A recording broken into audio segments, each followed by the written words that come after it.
সবাইকে খাইয়ে দাইয়ে এখন কর্তাগিন্নি বসে গেলাম খেতে। তা আজকে খেতে বসে সেই বিশেষ দিনটার কথা মনে পড়ে গেল। কারণ বিশেষ দিনটা মানে আজ থেকে 22 বছর আগেকার কথা মনে পড়ে গেল।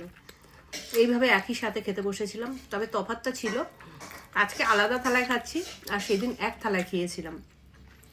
আসলে আমাদের মধ্যে নিয়ম আছে যে একসাথে খেতে হয়, আর সবাই হয়তো প্যান্ডেলে বসে মানে খেয়ে থাকবে, কিন্তু আমাদের না প্যান্ডেলে বসে খাওয়ার সৌভাগ্য হয়নি।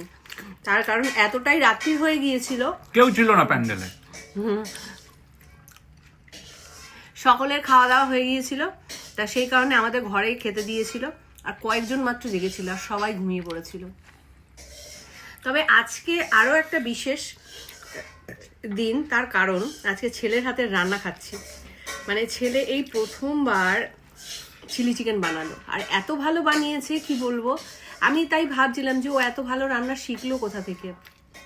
আমি তো কোনোদিন ওকে দেখাইও নি, শেখাইও নি। খুব ভালো হয়েছে চিলি চিকেনটা, আর রাইসটাও ভালো হয়েছে। রাইসটা মা আর রূপক দুজন মিলে করেছে।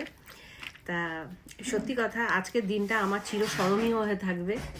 তা তোমরা এইভাবেই সাথে থেকো, পাশে থেকো, অনেক ভালোবাসা দিও, যেন বাকি দিনগুলো এইভাবেই এত সুন্দরভাবেই যেন কাটাতে পারি।